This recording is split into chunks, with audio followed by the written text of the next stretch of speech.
They try to break it down, don't let them get you. Rise against the system, see the bigger picture. Sound the siren, know that I am with you. We're all in this together, it's alright, alright. They try to break it down, don't let them get you. Rise against the system, see the bigger picture.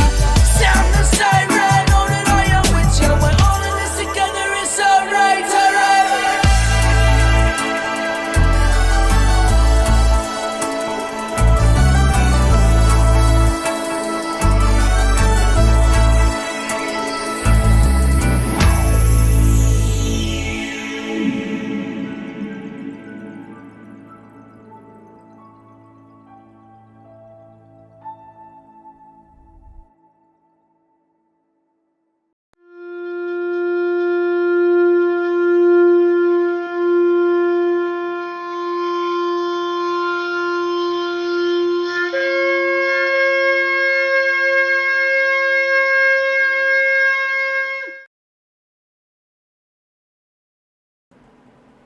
Welcome everybody to another episode of Circle of the Earth Fellowship.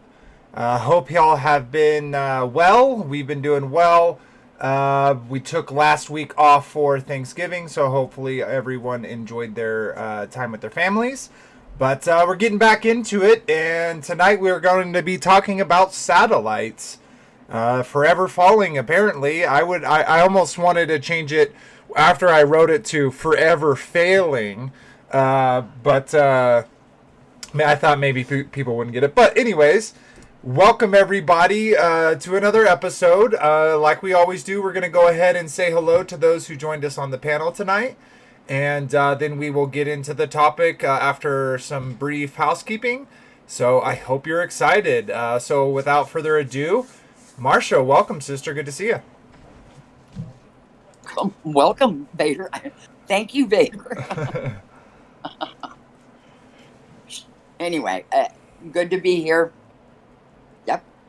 Awesome. I'm stoked for this topic because I feel like so many people kind of use satellites as a foolproof. Like, no, this is how we know. Oh, I just realized I have the wrong background on. But I have last week's on.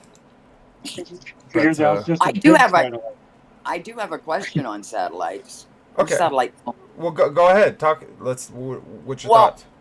I don't understand satellite phones. They have to go up on a mountain or get somewhere to get it so they can connect right. Yeah. Don't they? Yep. You can't just use it like the cellular phone. You have to climb a mountain sometimes, right? Yeah.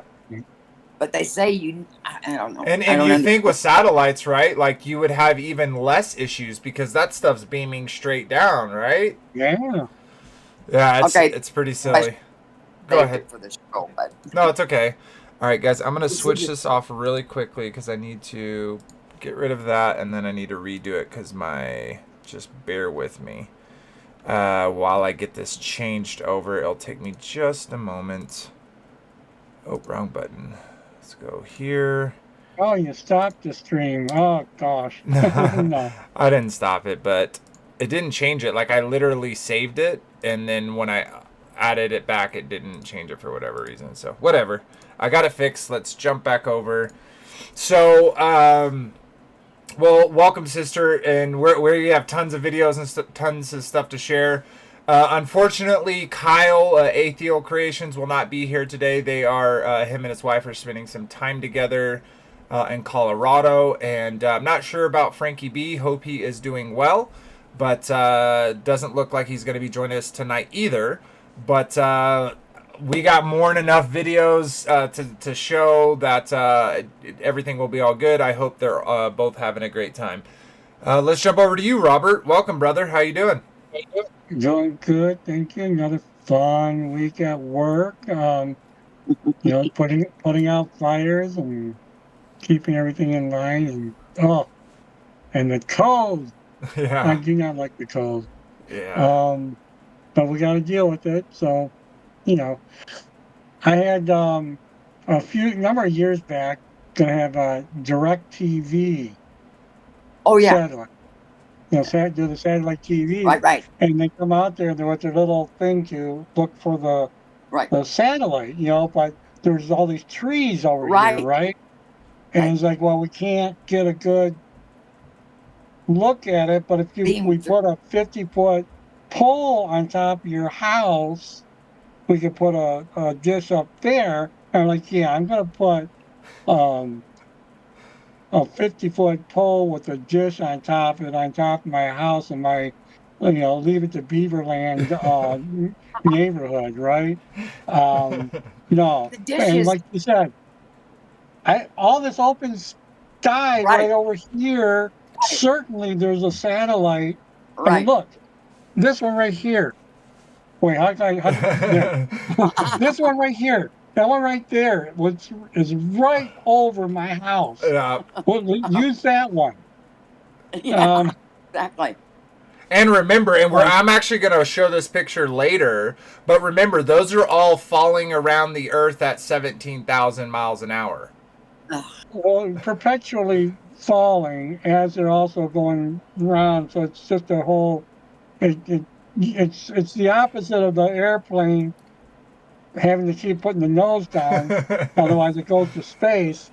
These guys have to keep on moving fast enough so that they keep up with the falling. Yeah. Right. Yeah. There's so much preposterousness of it. It's called really special science. I forgot about the satellite TV on the roof. Oh my gosh. Yep. Happens. And interesting enough with the satellite TV, isn't it interesting that they always aim them in the same direction? Like, why not north, south, east, west? What does it matter which way you aim them? Isn't there enough satellites? It's like always at a certain, like depending on where you are, it's always at this certain angle to this certain position in the sky. Right. And that's funny enough. So, well, sweet. Welcome, guys. This is definitely going to be fun. Let's go ahead and get up the housekeeping. We'll get that out of the way, and then we'll get into the topic of the tonight. So there we go. Perfect. All right. First and foremost, I'd like to, like I always do, shout out Chris and Liz Bailey over on Take on the World TV. They allow us to come onto their platform, share our pieces of the puzzle with their community, and so we always like to show our gratitude. If you haven't checked them out, definitely do. They have tons of videos, 914, and so many different great teachers, so many different points of view. Definitely lots of puzzle pieces to find over there on Tick in the World TV. So check them out if you are not subscribed. And if you are over there and you've never heard of us, this is Circle of the Earth Fellowship. We also have our own channel. And so appreciate any support that you would bring our way. Things like subscriptions, likes, shares, all of that doesn't cost you a dime, just a click of the mouse. And so we do appreciate that. We went down 6, I'm not sure, subscribers. We went down 6, I'm not sure why. I think there's actually, and I might be a little conspiratorial here, but I almost think that there's a couple people that like subscribe to watch the number go up and then they unsubscribe. That could be totally wrong. It could totally be people accidentally subscribe and then they unsubscribe. It could be YouTube unsubscribing. I have no idea. But to the 1,237 people still here, thank you very much for your subscription and your and support. It does mean a lot. And then just a couple more things. We do have a merch store, so if you'd like to support us financially, this is a great way to do it. You get a nice piece of gear as well as you support the channel. And if you're topped off on shirts and hats and things like that, there is a tip menu. You can one-time or monthly. Thank you, Marcia, for your $10 tip. It does mean a lot. And just helping me pay the bills. I spend about $120 a month on all the different programs and stuff that I need. So any type of support like that basically just keeps me less in the negative. But I do this for, to be a part of the community, to speak truth. And so it is my pleasure to spend that money to do this. So if you want to, cool. Don't, no worries. But anyways, okay, I don't need to show you all that stuff. Sweet. All right. Well, let's go ahead and drop that, and let's talk a little bit before we get into the sharing. So satellites to me, I've personally ran into a lot of people where I'm like, well, what's even the point of space? Like, what does that do for us? And people will often bring up like, well, we wouldn't have satellites, we wouldn't have, all this communication, and Robert shared, I believe it was Robert shared something where we're gonna look at the actual best ways that they communicate and how that actually makes more sense than what they're claiming. But yeah, so let's we'll go kind of through each of us and kind of give our kind of thoughts about this topic. Kind of where you were, a few years ago before you realized where we lived, and then kind of your thoughts now, and anything in between. So let's start out with you, Masha. What are your thoughts about satellites then and now? Well, I thought satellites were satellites. I thought they were up there, and I would sit in a hot tub and actually, watch the Sputniks. We called them Sputniks if we'd spot them. Going and watching I thought NASA was real. Yeah. And then we got a satellite dish on this house. Sheesh. A smaller one, though. They had you remember the big ones? Oh, yeah. Big, huge ones. Anyway, but we got the smaller one, and they had to point in a certain direction. I thought it was all cool. Yeah. Until I got woken, and then it's like, oh my gosh, this is, it's just radio waves. It's just waves. Yeah. Waves that go through a medium, not the openness of space. Yeah, and it's all fake. Yeah, it's all laundry. It's all brainwashing. It's all And to me, like, okay, I'll be the first to say that satellites aren't fake in the essence of, yes, there are mechanical devices that are up in the air that are sending signals and receiving signals and all that jazz. Nobody's disputing that. We're disputing the actual logistics of how they're working, where they're actually at.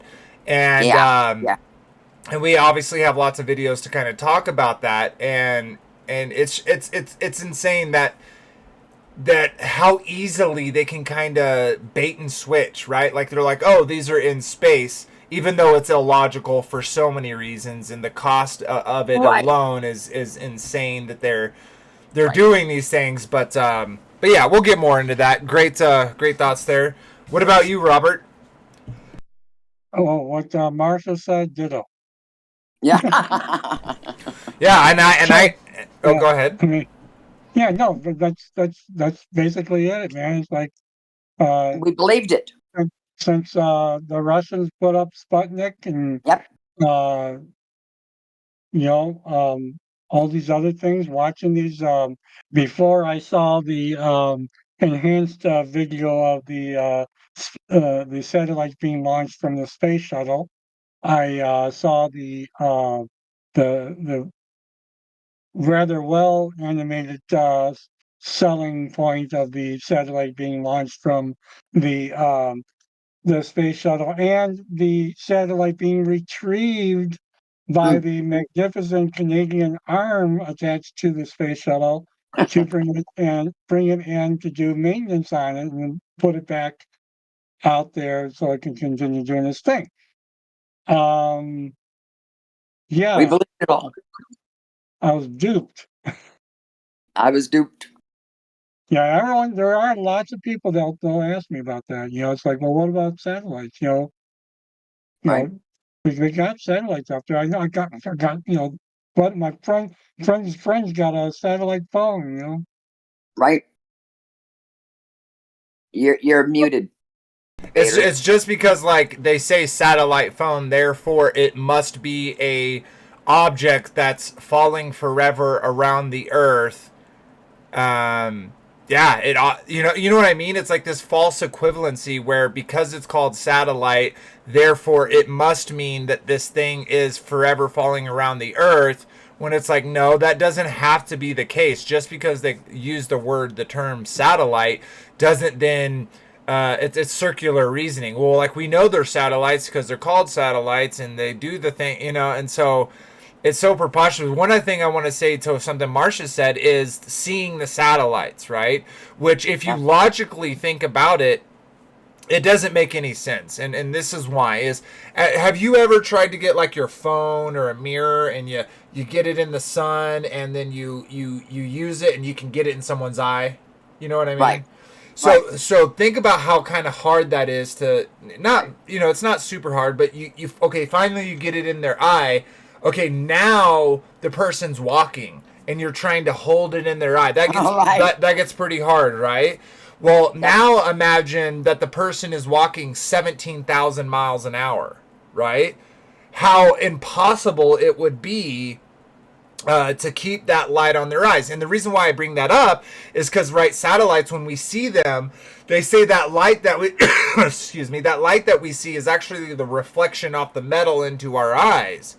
And I'm like, wait, for that to be visible, because when you do that mirror thing, if it's not right on your eyes, you don't even see the light. It has to be like this perfect line in order for that to happen. So how something is falling around the earth and keeping that perfect thing for all of us, because anyone can see that light. And so it's like somehow it's able to make multiple beams that hit multiple people's eyes all at the same time. And people are like, oh, no, those are just lights. Well, if they are as high as they are, I don't care what type of light it is, you're not seeing it from that distance at the size that it is. And we'll kind of look at we kind of looked at it earlier, but just imagine the size of a bus compared to a satellite, and then imagine a bus on the size comparison with like a 747, and then a 747 at 30,000 feet looks super small. So if you then extend it to where it's even miles higher than the airplane and it's smaller than the airplane, how could you ever hope to see such a small thing from that perspective? It really makes no logical sense. It doesn't. It doesn't. Yeah, and so people are like, oh, well, I've seen satellites. And it's like, okay, well, if they weren't satellites, what they are. And don't we always get that where we always have to argue from the negative to prove something? Yes. They looked at the NASA info thing to see where the ISS is, and they saw the ISS. Yep, and that, boom, that proves that they launched 17,000 miles an hour. Yeah, and so it's impossible. And I feel like that might be. I actually talked to one of my coworkers about this, where I was saying they have to hit 17,000 miles an hour, 17,600 miles an hour within like around, let's just even say 100 miles. Even if you said 1,000, the distance in which it would have to accelerate, like the speed at which it would have to accelerate from 0 to 17,600 miles an hour with even in 100 miles, you would not be able to see it. If I show you a rocket going $6,000 on a rail and slow it down 4 times, you cannot see it. It's going too fast. So the fact that they're creating these things and saying these, mostly made out of like aluminum foil and gold foil, are somehow going, these astronomical speeds is insane. And so what's insane to me is they also have these contradictory views where they're like, well, why wouldn't it be damaged by the friction? Oh, there's no friction because the atmosphere is there. But wait, I thought that science just said that the Earth's atmosphere extends all the way past the moon. So wait, it would have friction. It would have issues. And they're like, oh, no, because it's in low Earth orbit. And I'm like, you can't eat your cake and have it too. Right. Can't have one without the other. Yeah. So I think a good place to start is with the picture that you have up there. And bring that up for everyone. Pull this. Okay, so this is the photo that's on the back. Let me make this. Oops. Now, it does say, note, artist impression, size of debris exaggerated as compared to the Earth. So, okay, I get you there. You had to make all these objects bigger so that we could see them and they wouldn't just be little white dots on the picture. So, but if you look, we're talking about thousands and thousands, right? Now, this is just one side, right? This is just 50% of the Earth from their view. And so this is only half of them. Right, the others Oh, are all on the other side. Oh my gosh. And they perfectly sync out and do Yeah, their so that's my first question to y'all. Are these all these are all going parallel with each other? Yeah. Right? Because it seems like they're like this. And you have ones going west to east and east to west in all these different directions. Wouldn't they at some point smack into each other? They all have these solar reflectors or solar Solar panels. solar energy with the reflection, so they all Right. should be sparkling. We should see all kinds of sparkling out there. Oh yeah, my not once every blue moon do you see a light moving in the sky. It should be constant. And definitely if you have any night vision or any type of infrared where you can kind of cut through some of the distortion, you should be able to see lines upon lines of these these quote unquote satellites that are zooming past. Now, one thing that I think is interesting is if we look at this, that's a lot of satellites, people. Yeah.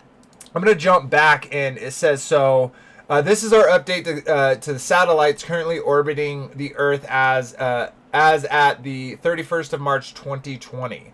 According to the Index of Objects Launched into Outer Space, maintained by United States Office for Outer Space Affairs, USOA, whatever, there were 5,774 individual satellites in space at the end of the March this year, an increase of 15.78% compared to the start of 2019.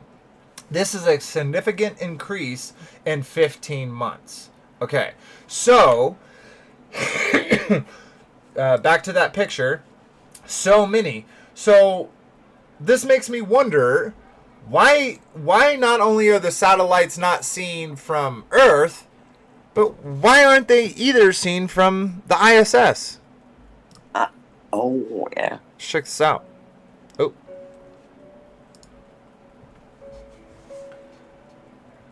So this is a time lapse, apparently, of the being on the ISS.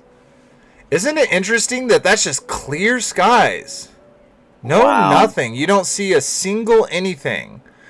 So what I'm guessing is the ISS is the engine, and all of them are just following around in a circle, like perfect synced right behind them. So that's why you don't see any of the satellites. Well, that's why you have to time the launch window so precisely. Oh, 'Cause yes. You have to kind of like fit right in there between satellite number 5,222 and 5,223. No, and you're so right. Like, you would literally have to assume that Yes. they're all perfectly synchronized and they're all Right. perfectly going either the same speed, or they're such synchronized that even though there's varying degrees of speed, that they never run into each other. They never crash. We never see satellites. Wouldn't they all have to be the same weight in order to be at the same altitude, going the same speed, so they're all falling down towards Earth the same speed, so that So that they lighter stay one would have within to be orbit and lower, don't. slower. Yeah, and they say that, right, that slowly over time they lose, and then eventually they come and crash down. Interestingly enough, the only time we've ever seen satellites are usually attached to balloons. But Typically, they're able to control the fall, so they fall into the ocean. Yeah, they never fall onto the land. Yeah. Oh, but that's because they burn up in the atmosphere, right? Oh, Like, okay. even though they're Sorry. created to withstand the harsh temperature changes of space, they're unable to deal with the lower temperatures of re-entering the orbit of re-entering the atmosphere. Right. You know, going 17,000 miles an hour, hitting all those molecules, that atmosphere. Yeah. Burn. So and we can look at hours and hours of this footage. Now, people, who believe in the globe Earth will be like, see, this is proof right here that we have the ISS. And the ISS is its own other thing. We can show over and over them faking footage, graphical issues, people on wires, people grabbing in objects that appear out of nowhere. We have shown them back behind a blue screen. There's so much of that. We're not covering the ISS, which is, the biggest satellite. But yeah, it's insane what people will. What's wrong with the curvature there? It's like nice and smooth curve there. On the other side, not so much. We're losing. Yeah. Oh, that's because of the dark. Is that the dark over there? No, Oh, that's Oh, they're going into the dark. whatever. Going into the dark. Oh, and I saw this other video that people will be like, no, see, this is proof positive because they have the exact weather patterns at that time when they're flying over it, and we compare them and they're the same. It's like, where do you think they're getting that information from? It's like they're getting that from NOAA, which then is a part of, it is a part and parcel with NASA. And so the fact that they could get the correct information to make this illusion more believable, no truther is saying that's impossible.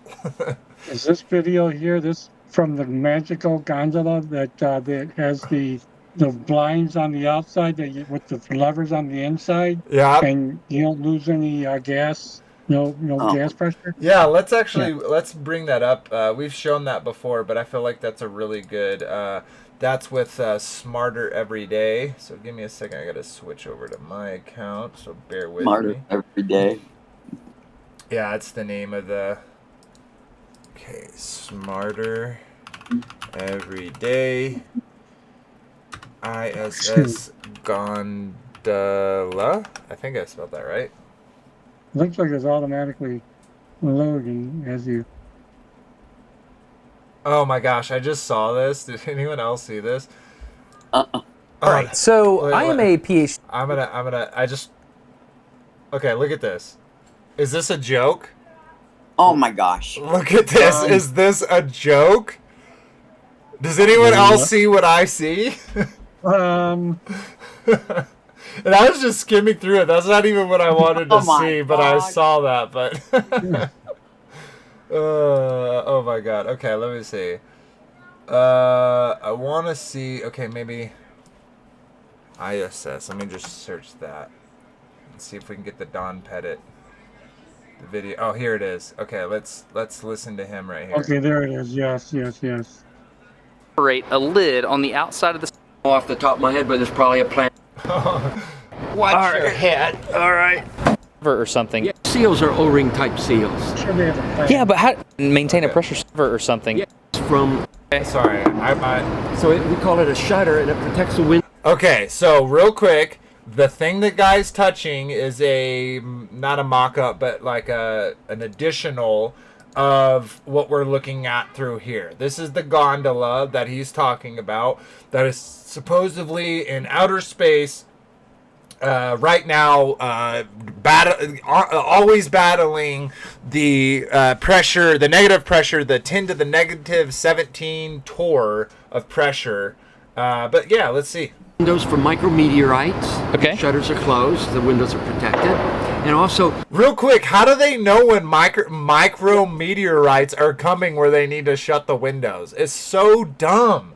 Thermally insulates the windows from the radiation environment of space. So can you shut these things from the outside? No. You can open and close it from the inside. Oh, okay, wait. On the inside, you're throwing a lever or something. Yeah, you're turning a knob. And it's Opens.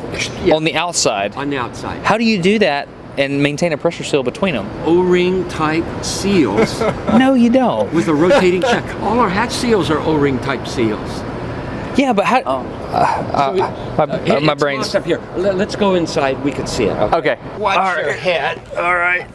Oh, oops, thump. So you have a whole series of O-rings in here, and a shaft that you rotate. So, I mean, like on the space station, how many of these would you have? 7, because we have 7 windows. What happens if you get a leak on that? Then you have a leak. You just have a leak. And what you would do you is lose air. Yeah, you would probably seal the whole cupola off, and then there's probably a plan. I don't know off the top of my head, but there's probably a plan for replacing the mechanism might require a spacewalk. So my question is, how can you operate a lid on the outside of the space station by manipulating something mechanical on the inside of the space station without losing air pressure? It's called real good engineering. Okay, you heard Oh Don my Pettit. God. He said that it takes a really good engineer to design this sort of thing. I'm told the guy quit working on the space program and now owns his own motorcycle parts business. I wonder why. I wonder why he had to change careers. Maybe because he said, well, then you have a leak. Well, what do you do about that? There's probably something you got to do about it. You have a physics engineer, which is Destin from Smarter Every Day, literally saying, no, you don't. That's not how it works. You would lose air pressure. And of course, we got Dom Pettit, who, no offense, but I think he rode the short bus when he went to school. And that's one. Like, I'm gonna go off on a tangent real quick. Don't y'all all remember that like astronauts were like the best of the best, the strongest, the smartest, those things? And then we have guys like Don Pettit who can't really come up with a logical sentence if his life depended on. And apparently he was in the gondola taking all of these miraculous pictures from this cupola. I said gondola earlier, but cupola. So preposterous. But yeah, I'm just gonna kind of skip through this, and we have all these, all of these things you could get images of without needing to do what they supposedly say they're doing. This is, if y'all think this is real, like by all means believe it. But yeah, I want to say something real quick about this part right here. Right here. So see how it's going around, the stars are moving upwards, right? They're going past and around. And I have talked to this with coworkers at work as well, is in the winter at night, we should see completely different stars than at summer at night, because we should be facing the complete 180 degree opposite part of the universe. Funny enough how we can see the same stars throughout the whole year. So that's just illogical anyways. But yeah, so yeah, apparently we have all these satellites, and they're such good engineers and such precise math that they can all fall around at different speeds, at different altitudes, at different weights and different constructions, and it all works perfectly. And if they do crash, they either burn up in the satellite conveniently, or they all fall into the ocean conveniently, though the satellites or satellite-looking devices that people have found just so happen to always be attached to balloons. Please ignore that, though. So I want to show a couple pictures of just satellites in general. So they have all of these things, and people see like, oh, look at these pictures. This must mean that satellites are real, right? Because why would they spend all this money to develop these things? Now, again, we're saying, yeah, satellites, quote unquote, satellites are real. They are just not orbiting and falling forever. What they actually are doing is they're suspended by balloons, and they're either being carried around by the jet stream, or they are being carried around by motorized units, like I think that the Starlink is. I think these are multiple units attached together. Some of them have motors, some of them have communication on them. And yeah, so but if we just look, okay, so look at how many pictures of real satellites there are, guys. Don't y'all see all these? Tons of them, right? Tons and tons of pictures of all these satellites. I could just keep clicking and clicking. But wait, let's look at satellite pictures of space. Huh, okay, that one's CGI. Surely there's a real one. Nope, CGI. Oh, again, CGI. Oh, more CGI. Oh, look, more CGI. Why is there no pictures of a satellite in space that's real? Oh, that's real. Look, see, that's real. There's no way that they could possibly fake that. Not real. Not real. Not real. And obviously, I could just keep going on and showing that all the pictures they have of satellites are all CGI renders. Yep. Don't they have cameras on these things? Couldn't they just buy like a $200 GoPro and just strap it on? Oh, I guess it wouldn't survive the harshnesses of space.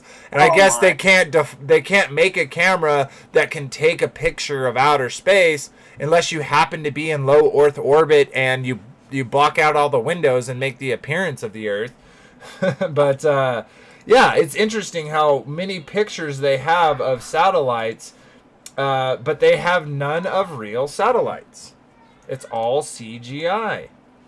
Yep. And this is what we were talking about earlier. Is this really what's going on? Oh How do these never collide and smack into each other? Wouldn't that be insane to spend millions and billions of dollars to send up this super complex device for it only to smash into another object? Another one. Yep. How can they possibly take something like this with all of the complexities and the sheer amount of these satellites and somehow synchronize all their orbits that they're not just all smashing into each other all the time? It's so preposterous. All right.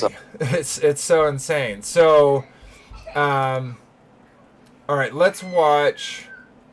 Okay, we're gonna start over here and look at this. So this is Amir's resurrection.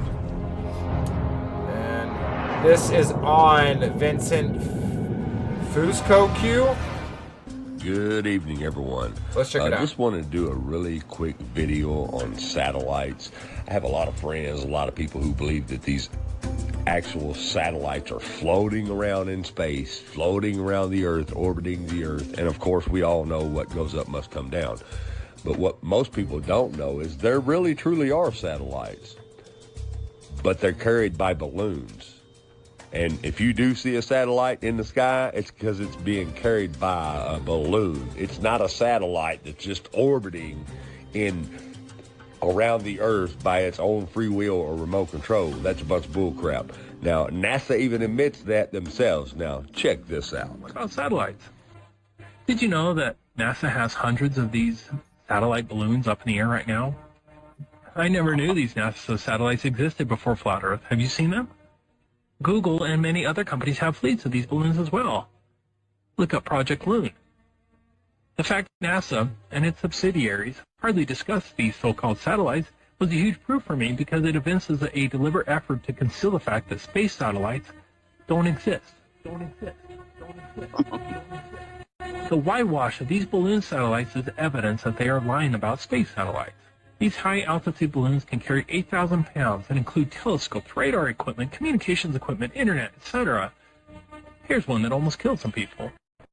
Some of NASA's latest space dreams came crashing down in Central Australia today.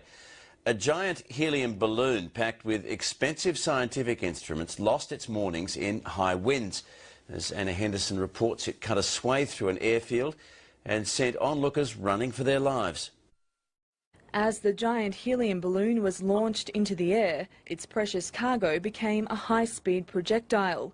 Unexpected strong winds pushed the 2-ton platform of scientific instruments off course and onto a path of destruction.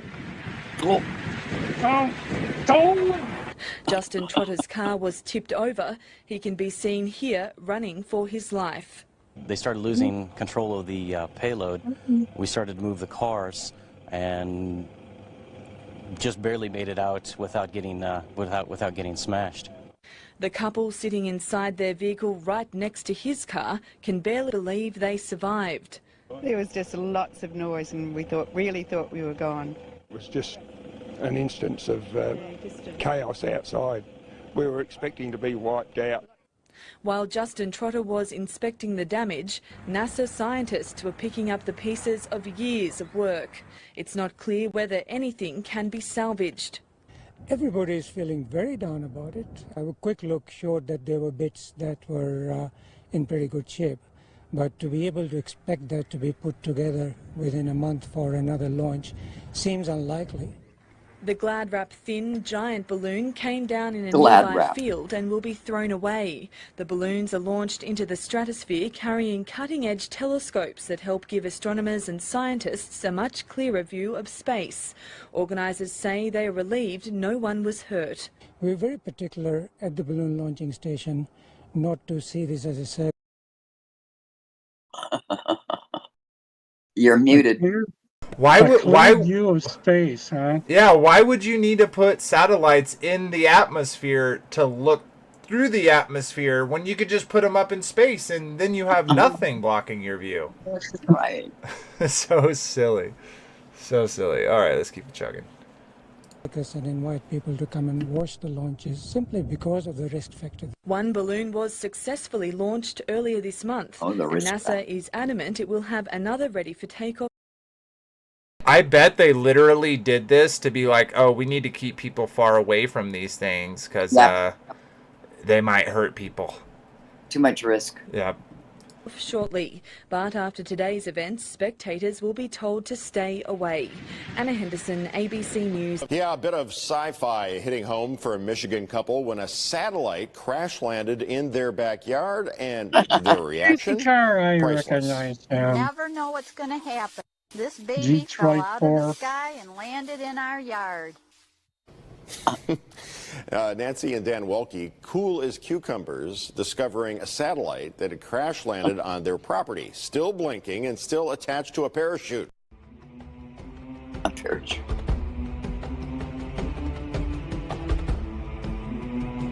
A parachute? A parachute. Yeah, not a balloon. Not a balloon. Yeah. Why would it be attached to a balloon? Like, if it was in space, isn't that... didn't we just talk about, like, one of the reasons why we never see them crash is because they would burn up in the atmosphere?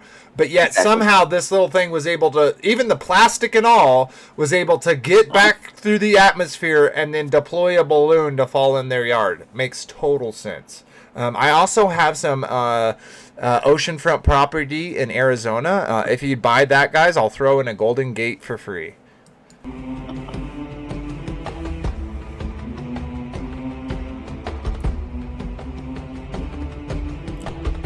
Man, balloons seem way cheaper than the rockets. All you got to do is do a little bit of research. These satellites come crashing down all the time in different countries. Here's another one in Brazil. Check it out. Yeah, I remember.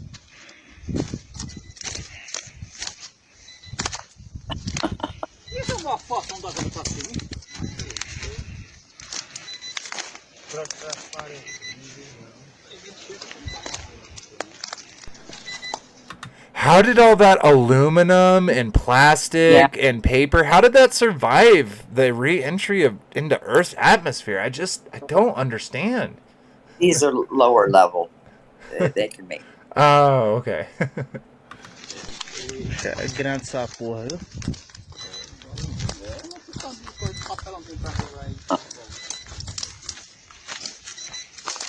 Deixa eu ver que ele tá mandando. Wait, those. I mean, that's what our money goes to, right there. Mm-hmm. Yeah, $68 billion a day. Yeah, yep. And we got those. They look rinky-dink. I'm sure they're not, but it looks. I don't know. You have like a square object falling through. Like, how does this re-enter the Earth's atmosphere? Hint, everybody, it doesn't.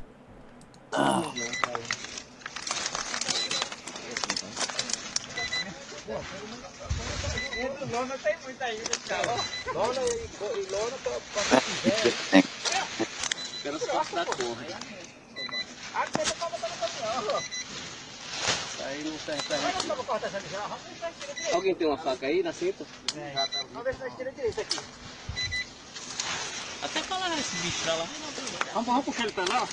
Ele sacou. I can see them blinking up in the sky at night. Yeah, you can see it blinking up in the sky at night. You just can't see the balloon it's tied to because the sky is dark. But check this out right here. When you catch one passing in front of the moon and you zoom in on it with a P900, you can see the balloon that's carrying it because the moon spotlights its silhouette perfect. Oh, wow. Home, home, E.T.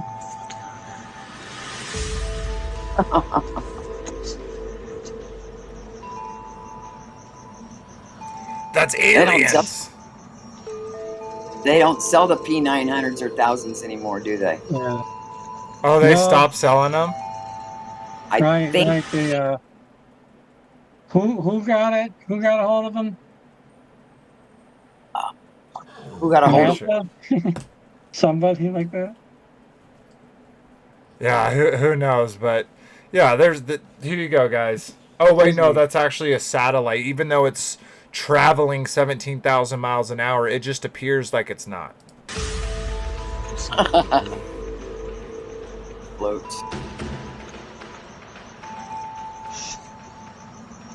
Well, that's because of the distance away from you. Objects that are going fast appear that like they're going slow. Yeah.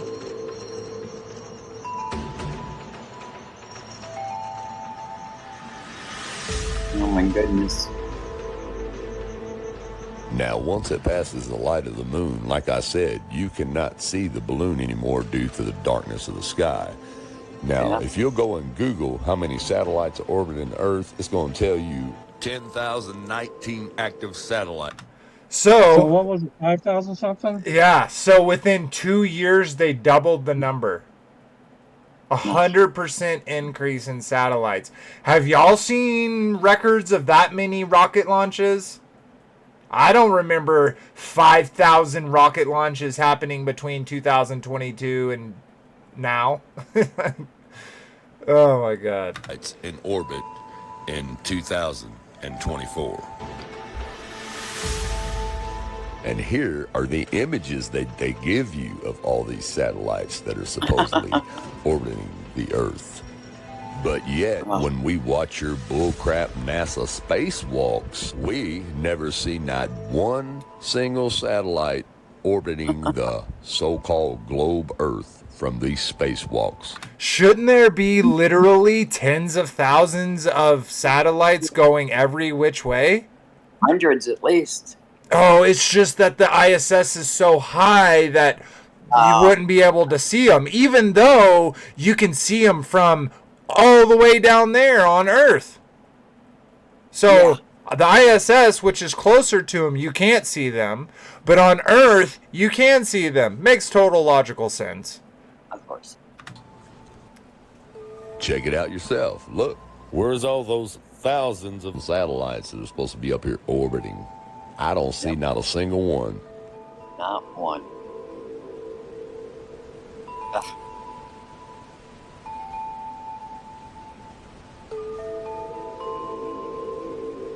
Yep. And we have the same thing on the high altitude balloon launches. Take a look here. Where's all these 5,000 something satellites that are supposedly orbiting the Earth? They're not there because there is none. The only satellites are on balloons. Now we know why we don't see the satellites in the NASA footage, because it's all CGI. But the high altitude balloon projects, these are real. This is the real footage. And zero satellites. You're being lied to, people. And zero curvature. Oh no, but you could see curvature from the airplane. It's time to wake up. Everyone, thanks for watching, and have a good night. Oops, did not mean to click that. No one cares about Joe Biden. Alright, let's check out another video. Oh, is this the same one? I think I may have done. Bro, that's a bunch of bull crap. See a satellite? Oh, no, okay. This is it's still Flat Out Truth, but it's a different satellite video, so check out Flat Out Truth. Good evening, everyone. Just wanted to do a really quick video on satellites. I have a lot of friends, a lot of people who believe that these actual satellites are floating around in space, floating around the Earth. And it's being carried by a balloon. It's not a satellite that's just orbiting around the Earth by its own free will or remote control. That's a bunch of bull crap. Now, NASA even admits that themselves. Now, check this out. What about satellites? Did you know that NASA has hundreds of these?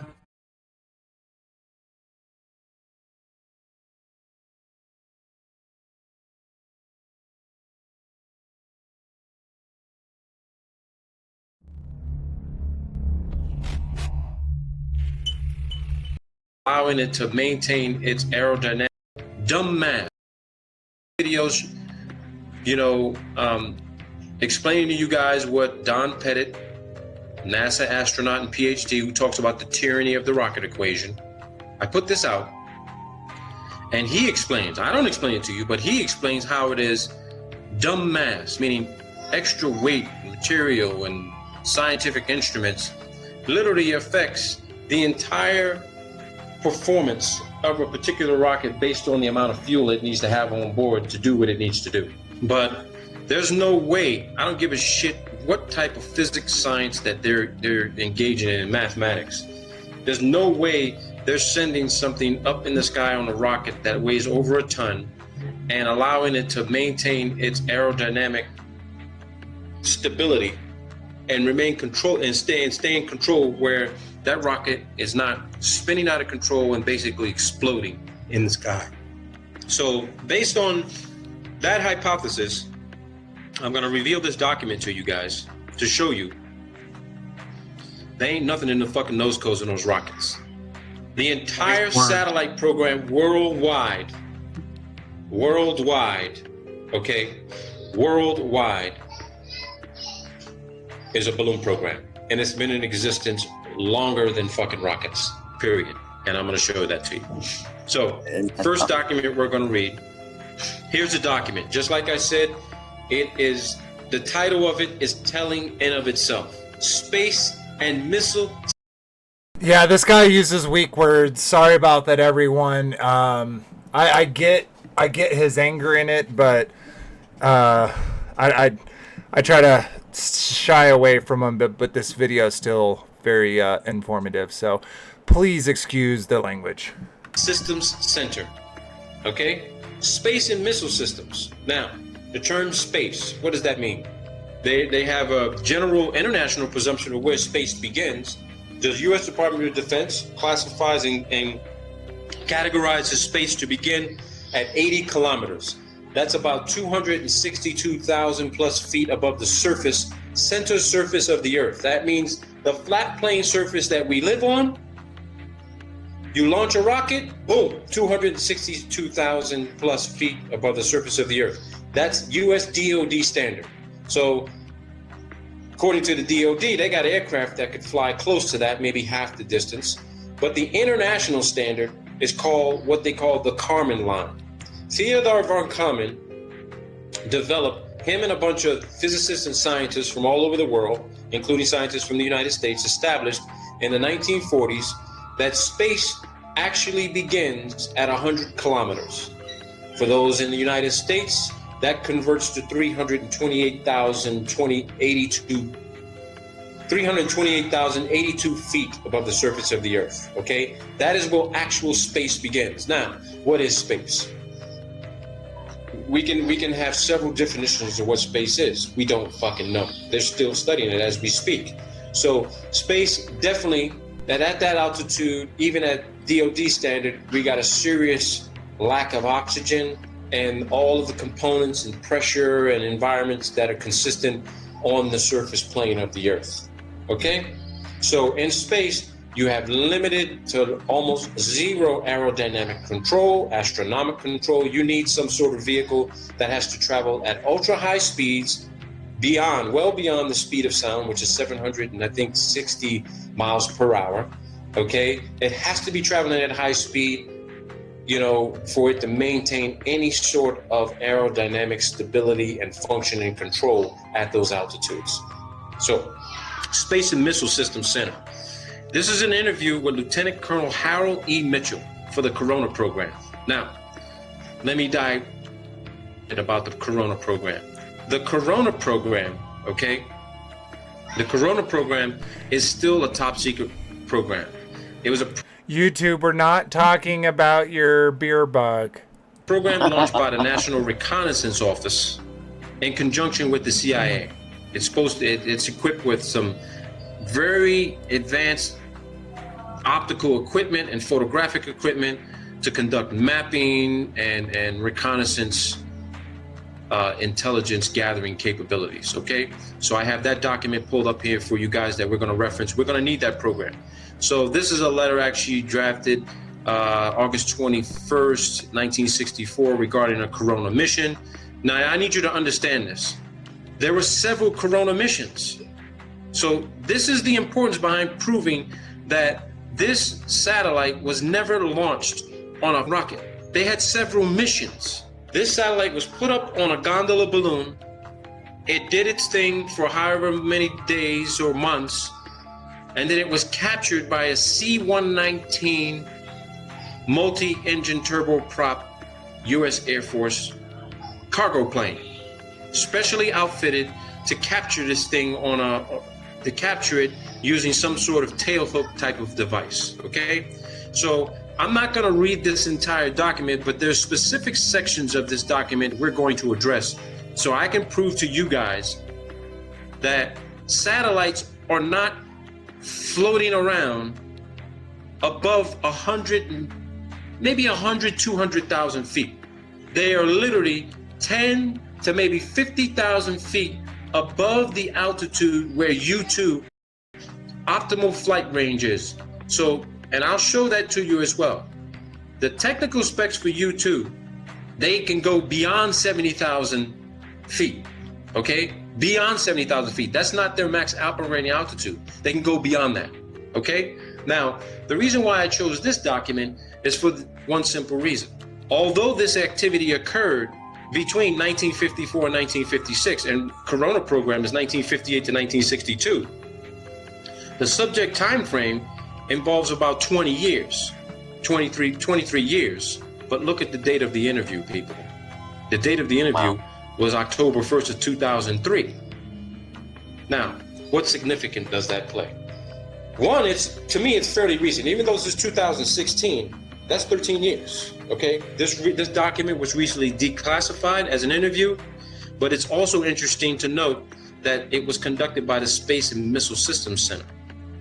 So Robert McCulley was of the History Office at the Space and Missile Centers at Los Angeles Air Force Base. So this guy's going to interview Lieutenant Colonel Harold E. Mitchell of Missouri over the telephone about his experiences recovering Corona satellites. All right, I'm going to skip forward because he just talks about the guy's history, where he got his training, how long he's been doing his training. You know, this is just basically, introductory type of, okay, this is who this guy is. I need to know who he is. Now let's get to the meat of what it is he was doing and what his role was in this program. So they talk about what his rank was. This guy was a captain.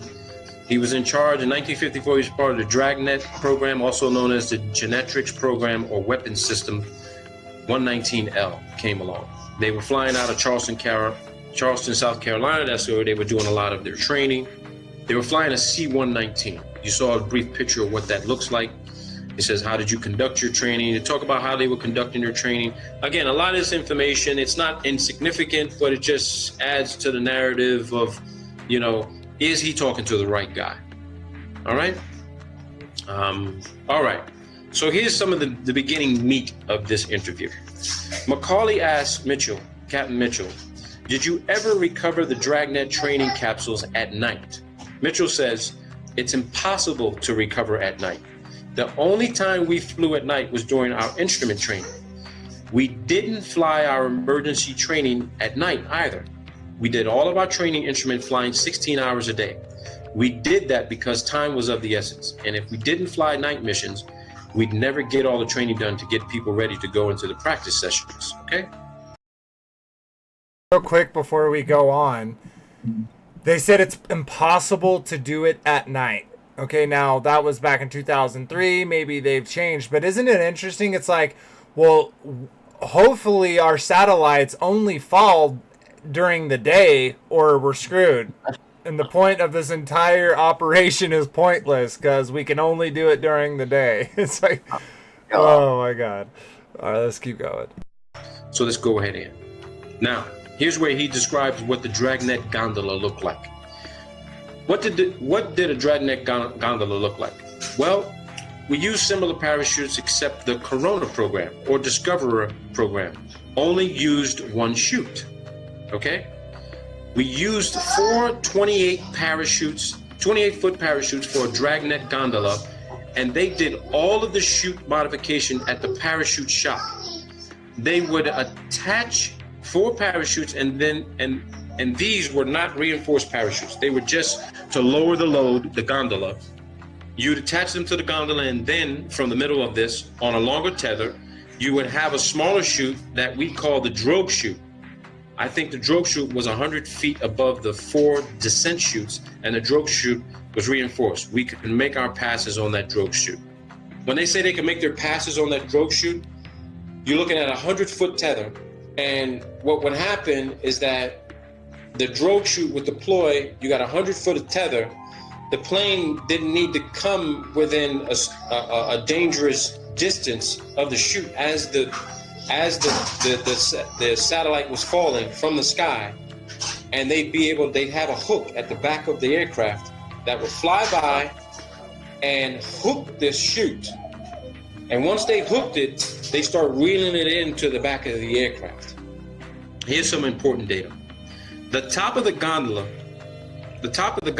had a compartment for the chutes and all that stuff. And a lot of it had to be the parachutes, but the whole capsule was 1,450 pounds when it was airlifted, okay? The capsule they're talking about is literally the satellite. The gondola had, now I want you to pay attention to this. He says, this is Mitchell, Captain Mitchell talking. Captain Mitchell says the gondola had a huge balloon. I mean, a huge balloon. You could see it. Sounds like Trump, like, we had a huge balloon, the hugest, the most biggest. At 60,000 to 85,000 feet. Now, this supports what I've been telling all of you, that NASA has had a balloon program literally for decades, over as long as they've been in existence. Some of these balloons are the size of a football field. When you look at the size of a football field, 100 yards long, 50 yards wide, just imagine what that looks like up in the sky. Think about what a balloon that size could lift off the ground, okay? Now, Macaulay says, did you ever see a Genetrix balloon get inflated and then lift off? Did you see that process? Mitchell says once, but I didn't see the beginning of it. I saw it when it was about 3/4 filled and then the liftoff. Now, this was only in the training phase of our operation in the summer of 1955, and that was done in Denver, Colorado at Lowry Air Force Base. The one that I watched launch, they had to put the capsule on a forklift, and I imagine this was done before the balloon was attached and inflated. At any rate, they started their inflation, and then as the balloon got full enough to support itself and go airborne, they'd run down a taxiway with the forklift, carrying the gondola until the balloon had enough lift to get the gondola airborne. I want to show all of you what that actually looks like in real time. Now, when I say real time, okay, when I say real time, I'm talking to you, this is a launch that had already occurred in Antarctica. This is a launch that already occurred in Antarctica, and I'm going to show it to you. And here we go.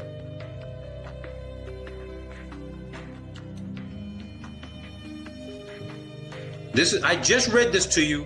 This balloon launch took place in Antarctica, and it's an 8,000 fucking pound telescope satellite. Weak words. There goes the mountains in the background.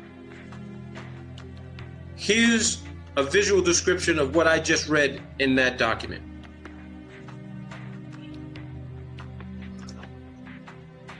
Down a taxiway and getting in the loft and launching it. Watch what happens.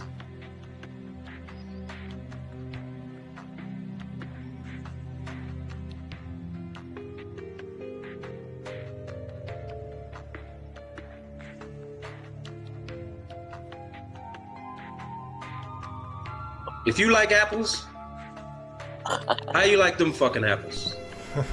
That's 8,000 fucking pounds, people. Weak words. 1,000 pounds. That dome on the top is actually where all of the radio equipment is installed so that a C-130 can communicate with it. It sends off a signal so that when these aircraft are in the air, they can detect the signal while it's up at 85,000 feet, 100,000 feet. Today's balloons get to about 130, 150, 180,000 feet, okay? And at nighttime, when the helium air is cooled down, the balloon drops in altitude about 10,000 feet, maybe 5,000 feet. And then when the sun shines back up on it again. Look at this. I just read this question. Do you know how long the balloon floated over the U.S. before they were usually recovered? Guys, the balloons didn't just go up and float in the sky. They traveled around. That's the point of a reconnaissance. It's not just to put a balloon right above your own country and just keep it there. These balloons aren't just floating statically in one place. It's so preposterous. But great video, minus the weak language. This one is Mackenzie 1 2 3 4 5 6 7 8 9 on D Live. Go check that out if you're interested. But we got more to share. What were you gonna say, Marcia? You said D Live, but it was BitChute. Oh, BitChute. Thank you. Thank you. All right, let's check this out. This is says the truth about satellites. I finally have a good cell phone with a good zoom. ¿Y ahora qué? ¿Eh? Mira. ¿Y ahora qué? ¿Cómo te queda? ¿Ah? Mira. ¿Y ahora qué? ¿Eh? Mira. Looks like exactly what we think here, what we've been saying. Wow. Let's check this one out. I'm from outer space. I got Milky Way for blood, evolution in my veins. I'm gonna have to mute this because of the song. Yep. There we see it in front of the moon. Oh my gosh. It's like, look at all this technology that they've come up with specifically to launch these balloons. The special, like, whole setup they had for the, dropping it off, the way that they set up the balloon and how it goes up with the cords. Like, a lot of money has been spent here. Yep.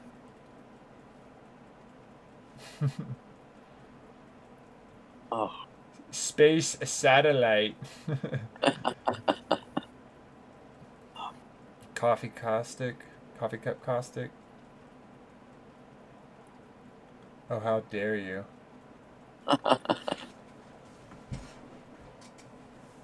But your maths.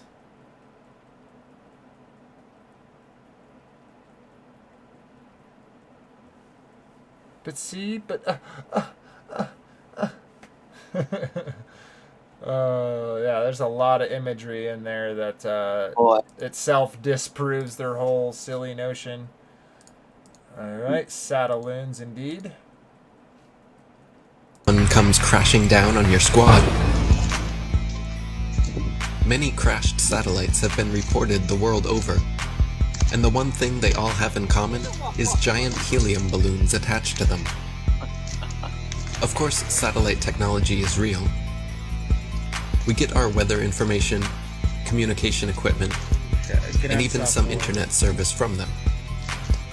Look up Google Loon, for example. Okay, let's look up Google Loon. Yeah. Google Loon.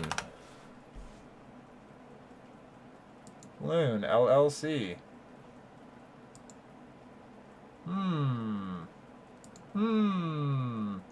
Was an Alphabet Inc. subsidiary working on providing internet access to rural and remote areas.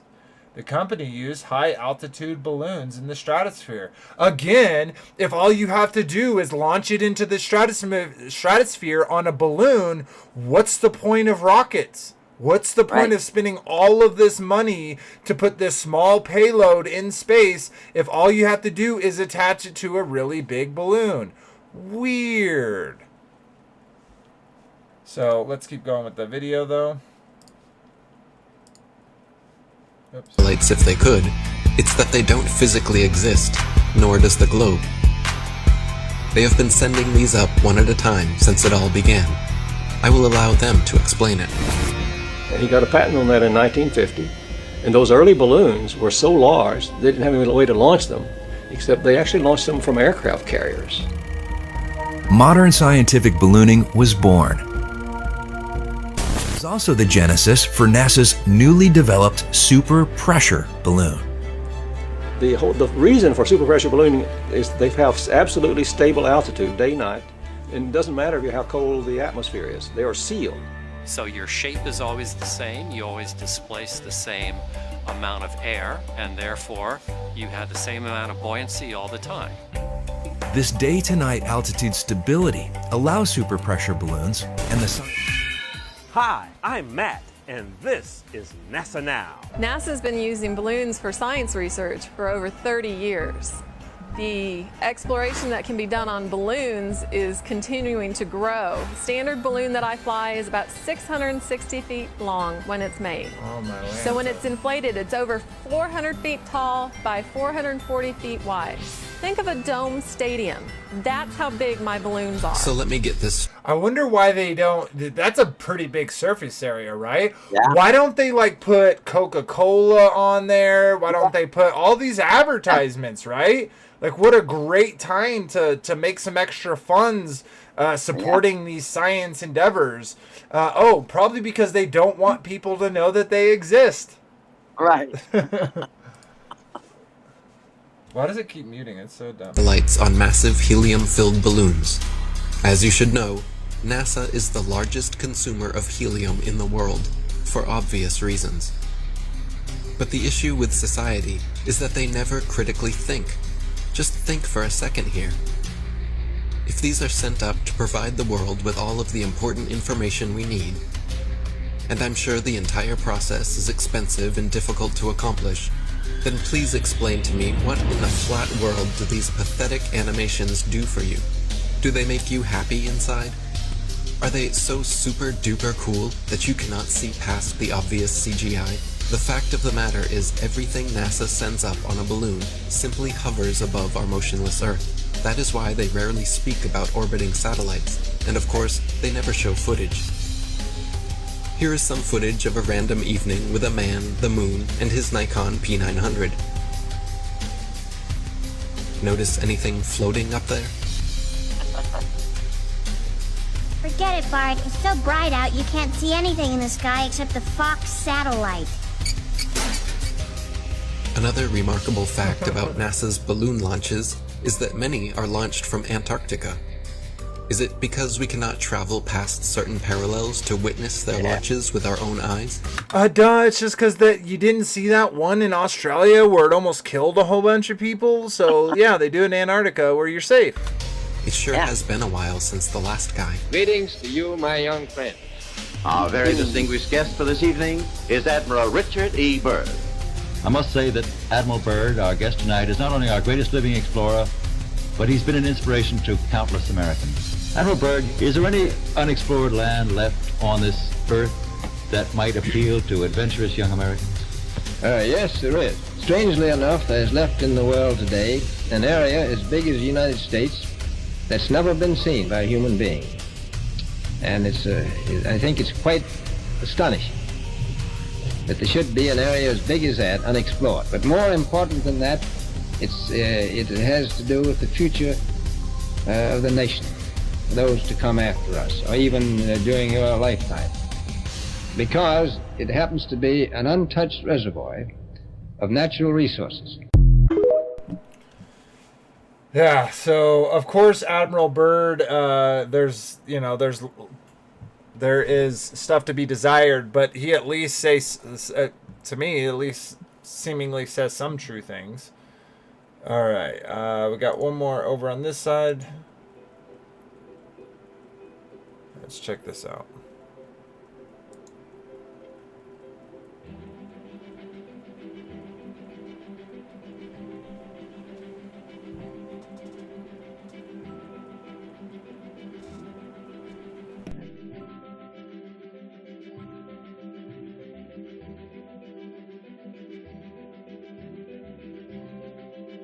Oh my gosh.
Thanks to stronger amplification of television signals by today's satellites, consumers can now receive broadcasts directly on 18-inch wide dishes.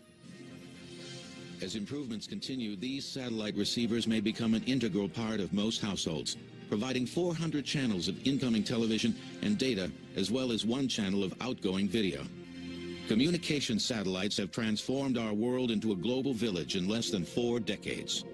Today we can pick up the phone and instantly talk to someone else almost anywhere. I think is a good part to talk about.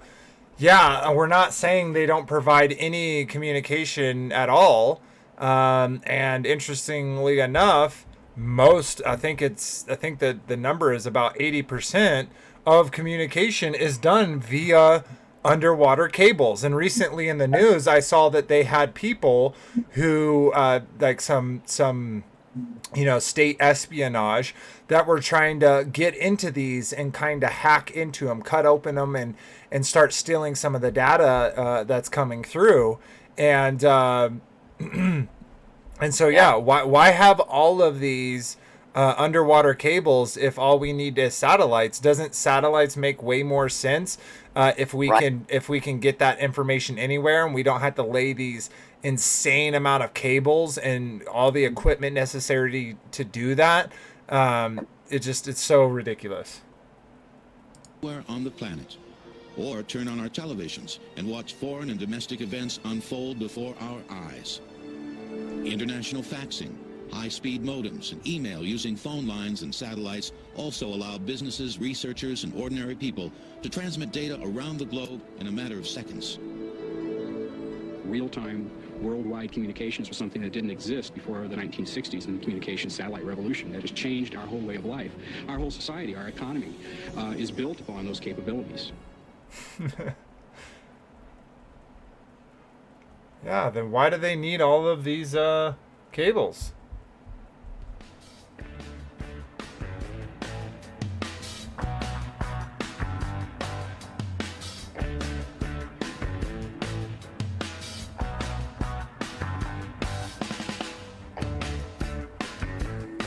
And if it's like, I don't remember well, let's go look at the number real quick. How fast do satellites orbit the Earth? 17,000 miles per hour. So what do they have, like, speaking back to direct satellite TV, what do they just have, a constant stream? Because 17,000 miles an hour and it's pointed in one direction. Why don't they have a satellite that moves and just like follows the satellite? Why is it just in a static location? If these things are traveling 17,000 miles an hour around the Earth, like he's saying, you'd constantly be losing reception. You'd get it, you get it, you lose it, you lose it, you get it, you lose it, back and forth. It's so preposterous. But let's keep chugging.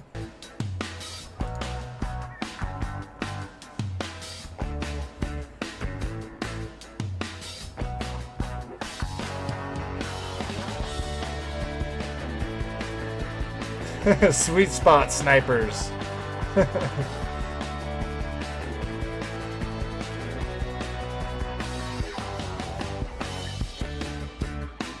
Oh, geostationary.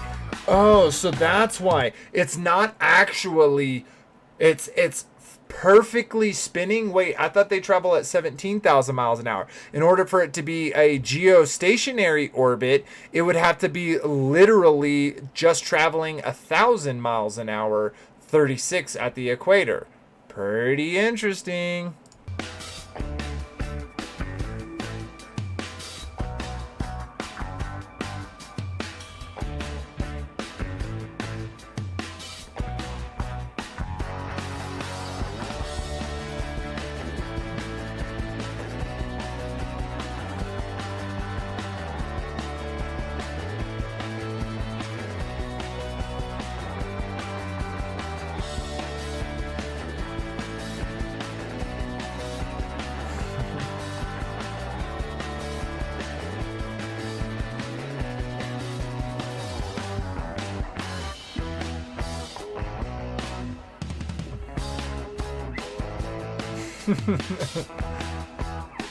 Just works so perfectly.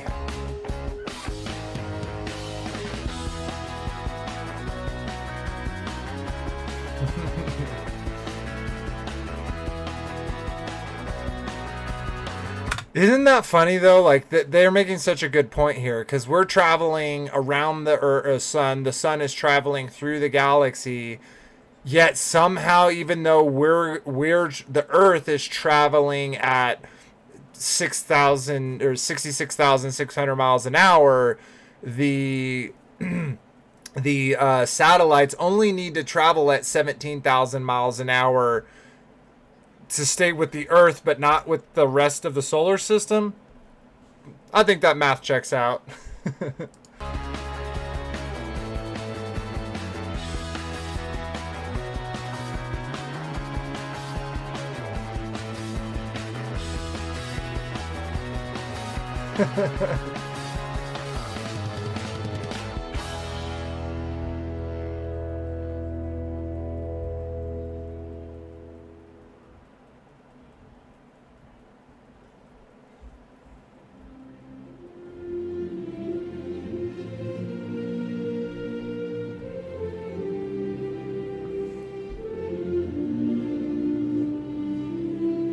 Okay, so let's pause. It says temperature increase in altitude due to the absorption of high energetic solar radiation. Temperatures are highly dependent on solar activity and can rise to 2,000 degrees Celsius, 3,630 degrees Fahrenheit. Okay, what does metal melt to?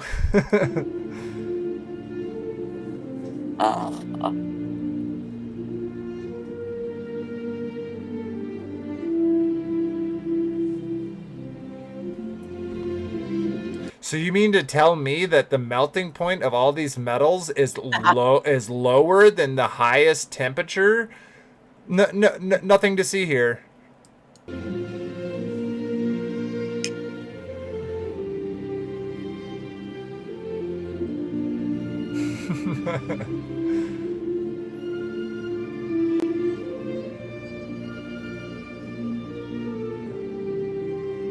Oh, that's real.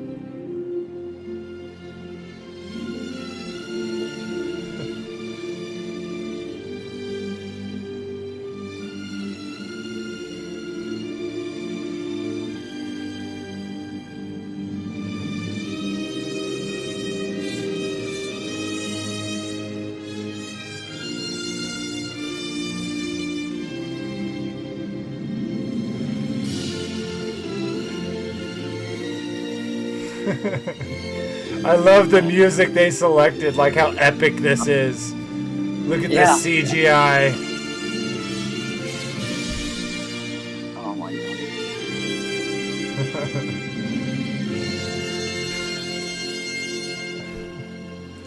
Oh, that was a great video. Love the humor. All right, we got a handful more left, so let's keep chugging. Supposedly spacewalks from the ISS, and I want you to notice in the background of all these supposed spacewalk videos, where's all those 8,316 satellites in low Earth orbit with it at? You don't see them anywhere. Let's just have a look at some of these real quick. Now, if these spacewalks were real, you'd be looking at, what, almost 1/3 of the supposed spinning ball Earth right now. But you don't see no satellites in this low Earth orbit with this supposed ISS. Oh, let me guess. They're all on the other side of the ball right now, right?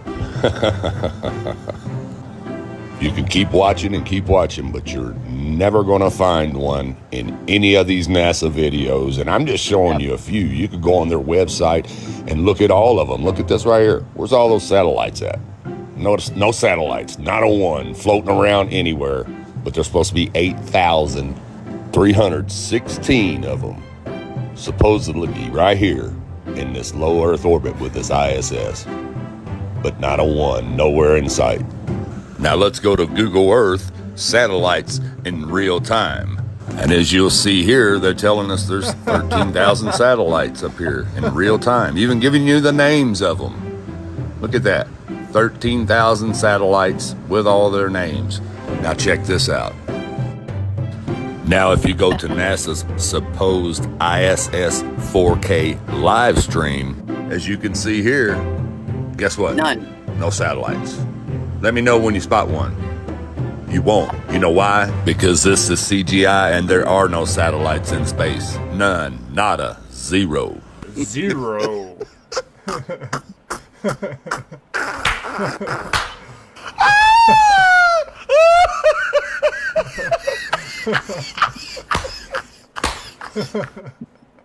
Oh god, that was so good, so true, so laughable. Great video there, flat out truth. Oh gosh, that was good. All right, we got a few more. Let's keep chugging. Can I make it big? Oh no, sorry, I don't know what I just did. All right, let's refresh this so I can get that back. All right.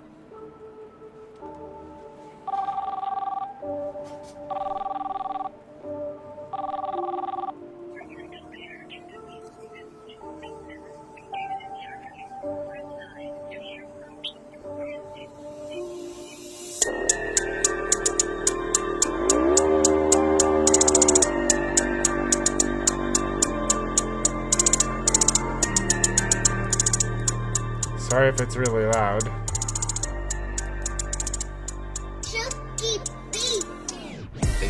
It's all animation and games until one comes crashing down on your squad.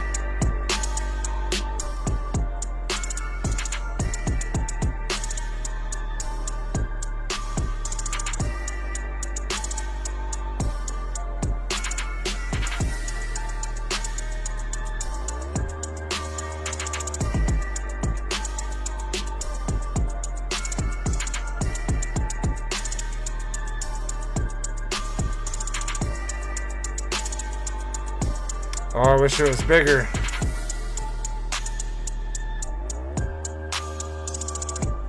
Just showing how it's obviously doctored footage.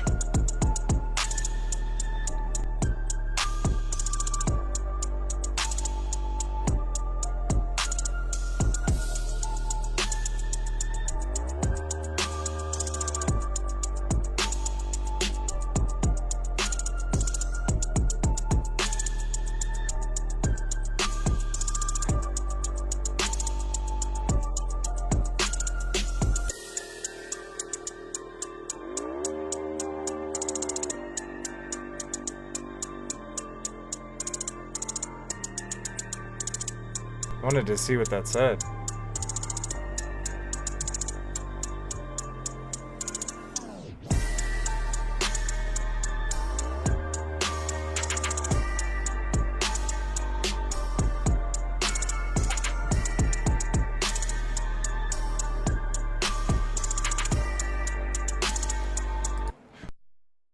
Illusion. It's just an illusion.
Oh, so preposterous.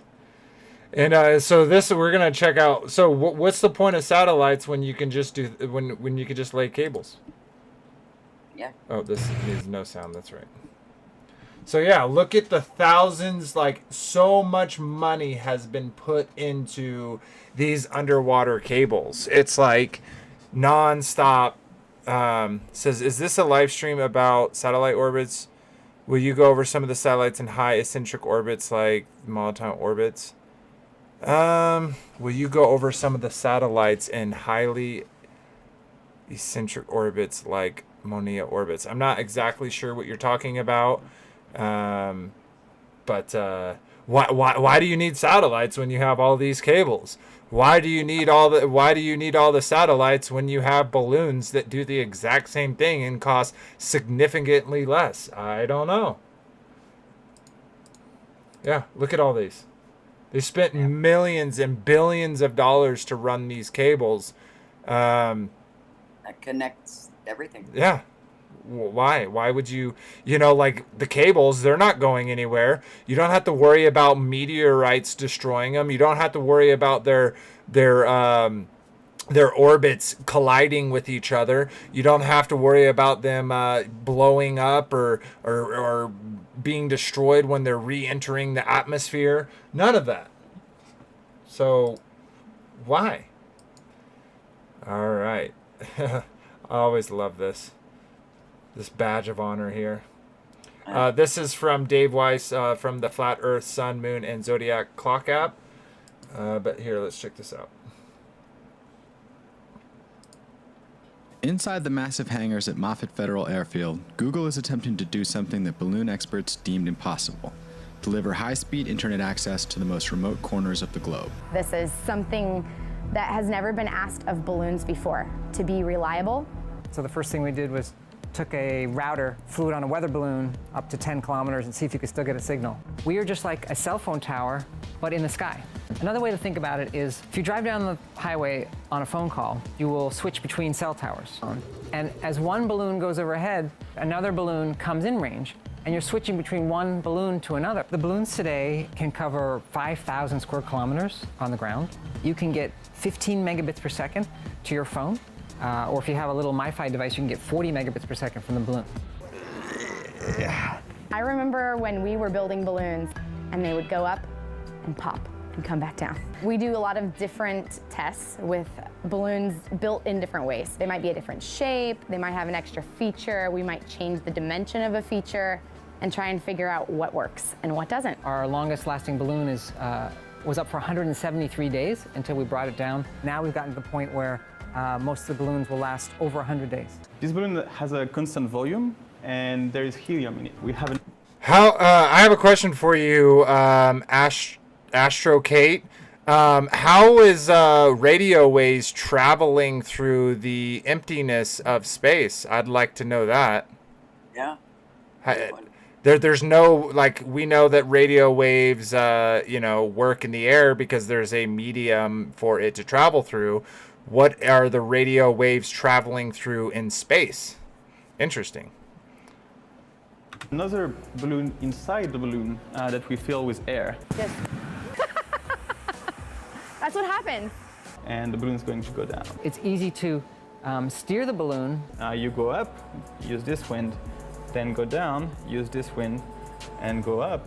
Over the last 6 months, Google has run tests with Vodafone, Telstra, and Telefonica. It's too expensive to build wires and cell towers and fiber optics out to all these remote rural regions. It's still early stages in our project in terms of figuring out how big it can grow. It's great for bringing internet to 4 billion people on Earth who don't have it. Meanwhile, in 1962... An inflatable plastic balloon satellite, 100 feet in diameter, tall as a 10-story building, inside a 26.5-inch magnesium container. The latter is mounted in the nose of a 3-stage, 92-foot Thor Delta rocket. Highlighting one of the nation's proudest days in space, the satellite will serve as a reflector for radio waves that bounce back to Earth, paving the way for a new kind of worldwide communications.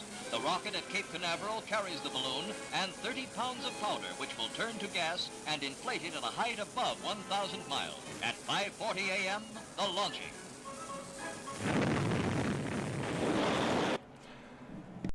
Self-propagating electromagnetic waves. Waves is not an object, it is a motion. A wave requires a medium to wave through.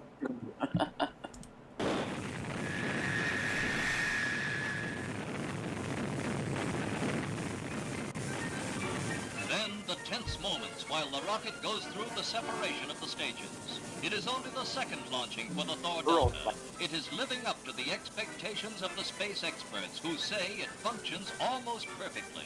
With extremely precise guidance, it is placing the balloon satellite almost exactly into the desired 1,000-mile-high circular orbit.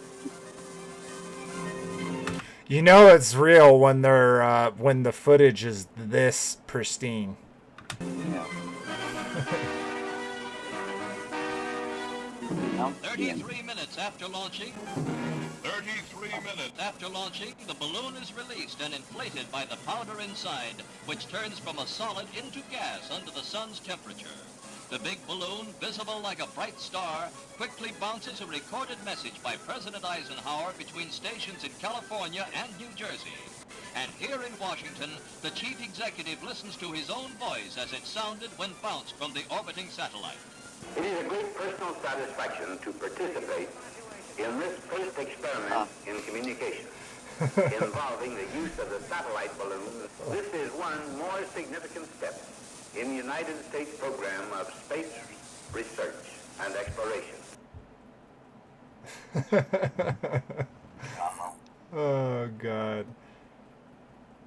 Between pine-covered hills near Palestine is one of the best-kept secrets in East Texas. The Columbia Scientific Balloon Facility is a renowned balloon launch site involved in world-class scientific research.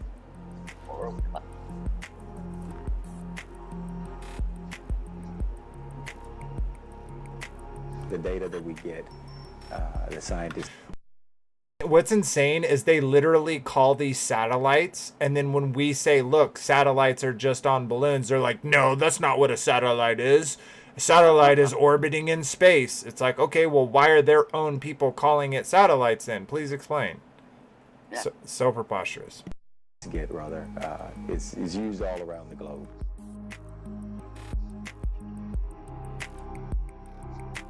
We get, the scientists get rather, is used all around the globe.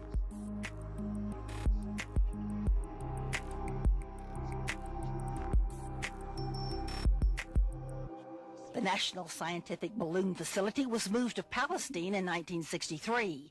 It has recently been renamed the Columbia Scientific Balloon Facility in honor of the Columbia crew and is under the sponsorship of NASA. When I first came to work here, it was we were launching a lot of small balloons, 11 million cubic foot balloons and 4 million cubic foot balloons. But as time progressed, we got to launching the bigger, heavier balloons that lift 8,000 pounds. For balloon launches throughout the world. Whoever said, Astro Kate, that satellites don't exist? We never said that. We have said over and over and over that they are on balloons. Why spend billions, millions of dollars to put it up on a rocket when you can just put it up on a balloon like we've been doing this whole stream? Now, you may be in the wrong saloon, but just because you worked on satellites, were you on it when it was launched? Or are you just assuming because they said it was going to space that it was going to space? I'm just saying, like, believe what you want, kind sir or lady. World, including Antarctica. A number of the facility's balloons are launched each year from that icy land with its 15 plus to 20 below temperatures. The balloons, made of material as thin as trash bags but bigger than football fields, are inflated with helium and launched on journeys to the edge of space. Surely this cost process is way lower than sending a rocket that's a one-time use thing. Yeah, like all the metal, all the stuff that just gets like all the gold, all the wiring, all of that's just thrown away. or you can just get this balloon that's made out of plastic and bring it up into the air. What is the better solution? The data gathering and scientific experiments they carry out can be accomplished at a fraction of the cost of rockets. A lot of people think that what we do has to do with forecasting the weather. Weather forecasting, it's not. Although weather monitoring for launches is part of the job. But what about sorting out the Big Bang Theory, detecting cosmic rays, measuring ozone layers, and hundreds of other scientific experiments that most of us don't understand? But what is accomplished by the Columbia Scientific Balloon Facility may well affect our lives and those of our children as long as this planet spins. Oh boy.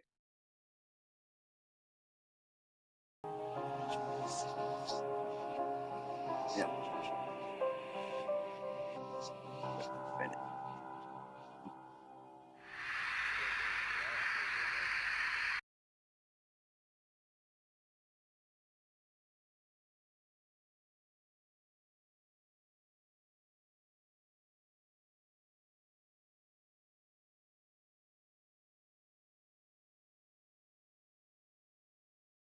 Are you talking, Vader? Because you're muted. I said, look at all those satellites. There's just so many you can barely even see the ground. You know what I mean? Like, oh my gosh, no way that any of these pictures are CGI, right? This is all 100% real. You know that it's real because it looks so fake. Right. They have better CGI than this, so of course. All right, let's play this one. How are none of these smashing into each other? How are none of these, like, that's insane to think that people have done the math to be able to figure out all of these paths that none of them would, like, imagine if you spent $50 million to send up a satellite and then it gets in its orbit and smashes and it's all in parts. It's literally so silly. And so what silly. happens when one smashes another? Or does it send out pieces to all the others that knocks them off? Oh my gosh. Yeah. I don't know why they haven't gone back to the moon. I mean, imagine you get all that work, all those astronauts on there, you take off, you're almost in the atmosphere, and Boom. bam, you smack into one of them satellites. Yep. That, oh gosh, we've been thinking it was because Tom Hanks, you gotta go back. God, you just made it make so much sense. For so long, we have thought that they didn't go to the moon because they can't. The reality is they didn't think about it, and they sent up so many satellites that we're waiting till the next president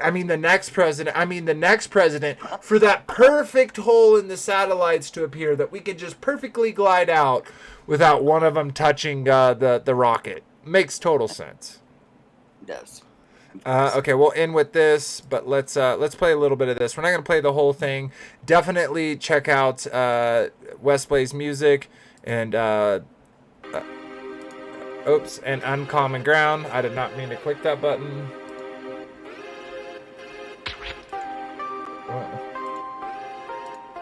There we go. Okay, I'm going to pause this and go up a little bit. I'm clicking on the wrong screen. Where's the satellite one? That's oh, okay, you're going to come ground thing. Sorry. Yeah, we'll play because that other one's the first one is music, right? That other one. Yeah. Yeah. Okay. Yeah. We'll play that Some last. people are just as much as they believe everything they've read in textbooks or have been told through video, cartoons, and media since they were a child. They don't like. There's all these supplemental ideas that go into the overall narrative of you live on a planet, a rock in space, amongst other vast voids of space and sun, burning gases of suns and things like that. So that whole narrative, there's other little supplementary details that are built into that narrative. Like with any lie, you've got to lie more to make it stay believable, right? One lie leads to 1,000 lies. That's always the way it goes. And there is those 1,000 lies of supplementary information that has been pushed into this heliocentric evolutionary model that is completely 100% contradictory to what the scriptures define. So Wes and I just feel always burdened. Not only what scripture defines, but what logically makes sense. Like logically, these things don't make sense, but they just say, well, it works. So who are you? Where's your doctorate? Where are you, are you a rocket scientist, right? They always want to then break it down to, I know more than you. I've done this. Like we had Astro Kate earlier. Well, I used to build a satellite. So the fact that you're saying they don't exist is silly, even though we never made that statement. It's so preposterous. To make sure to help the viewer have the scriptures before we get into the science, observation, and research. So that's kind of our passion. Yeah.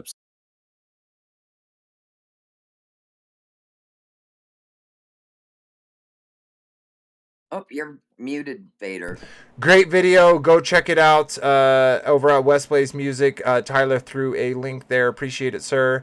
But we're going to finish it up with this song, Saddaloon. Again, by West Blaze Music, feature Christopher McCracken featuring West Blaze Music. And we'll play this. We'll say our goodbyes, and we'll call it a stream. But check it out. Saddaloon, Saddaloon, where did you go? Way up high in your big balloon. Saddaloon, Saddaloon, where did you go? Way up high in your big, big, big. Saddaloon, Saddaloon, where did you go? Way up high in your big balloon. Saddaloon, Saddaloon, where did you go? Where did you saddle? Jet streams to control the weather, but don't fly through a space. Never ending, never nice try. You know I'm not blind. Yeah. Hard facts, always hard to swallow, you won't die. Contacts, never leave or follow, ask why. Why don't you care about the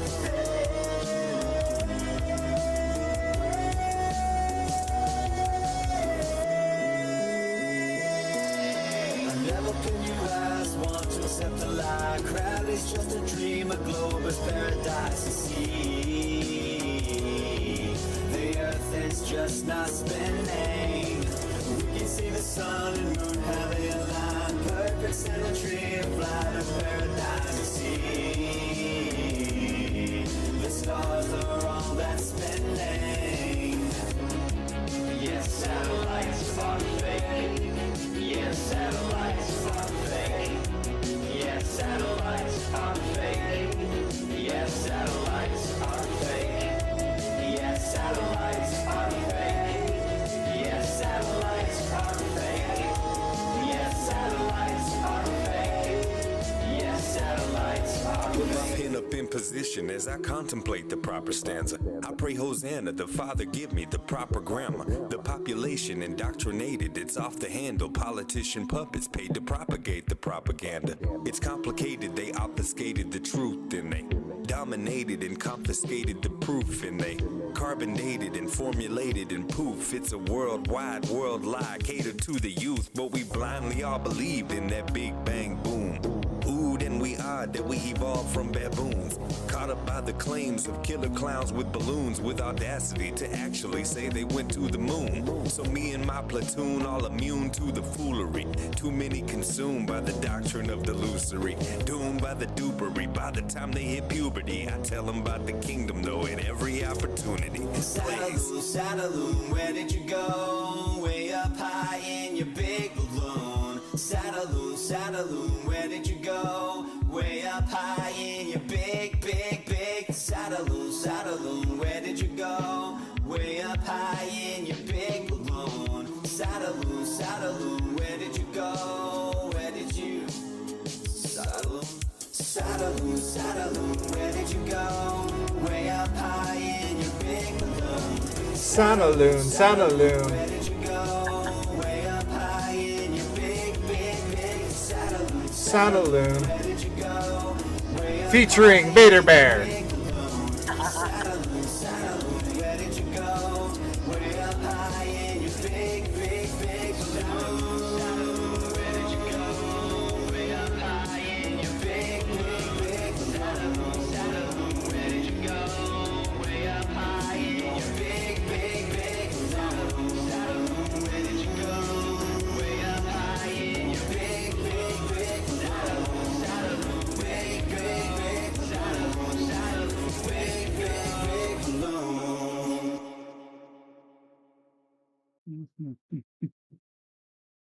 Yep. Great song there, Christopher and West Blaze. Hopefully y'all don't get mad that we're sharing it.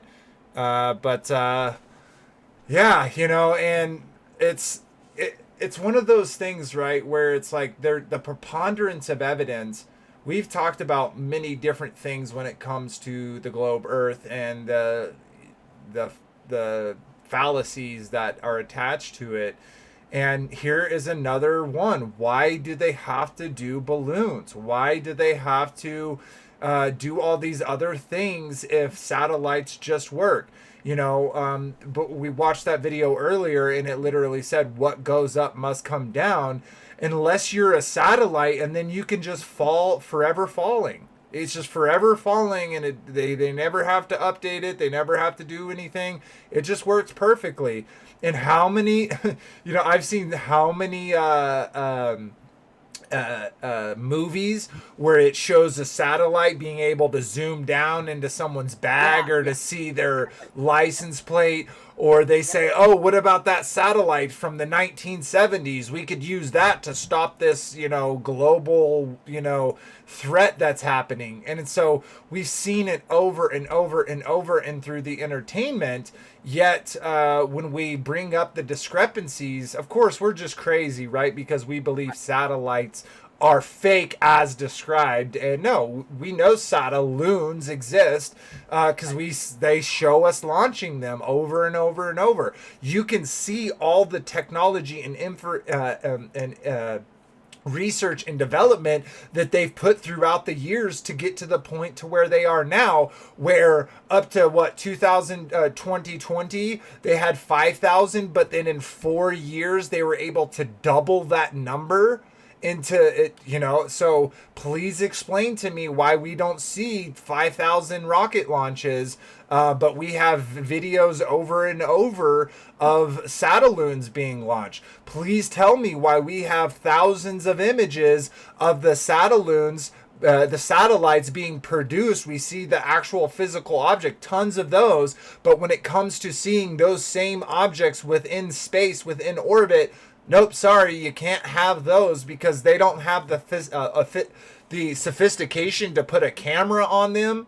Like, come on, so again, it's just so preposterous of what they're asking us to believe. And now that we've woken up and we want to spread that, you get people like Astro Kate coming in here and saying, "Well, I built them, so I know that they therefore must be in space," and so. Hopefully we showed y'all more examples of how indeed these things are not what they say they are, and just one more piece of the puzzle of the lies that we have been told. So yeah, let's go ahead and wrap up the stream, and we'll say our goodbyes and we'll get out of here. I'll throw it to you first, Marcia. Final thoughts and goodbyes. I do have a question. Okay, I'm going to be stupid here. You're going to, is my little satellite up there, 20 some odd years ago, I put that, and they had to beam it over to that direction. What is it capturing? I mean, you did have to use the satellite, and you had to aim it in this direction. Aim it. There's a transmitter out there. There is a transmitter out there? But I would say that it's actually on the ground. Yeah, if you even look at the degree tilt that they do it, it's not enough. Like, they could easily, if it's not already a ground-based satellite, right, that can put out that, it's at least that they have like a stationary balloon that they have one satellite hitting it and then coming down, that would be my best guess. Yeah, because they'd aim it, and that was good. That right there. So, I don't know. Even though that same satellite supposedly is traveling 17,000 miles an hour, how are they keeping it? Like I said, they should have a satellite that moves, right? That like moves as it goes. Yeah. So anyway, interesting show. Satelloons, not satellites, not space satellites. Absolutely. No space. No space needed. Sweet. Well, thank you for being here, sister. As always, always a pleasure to have you.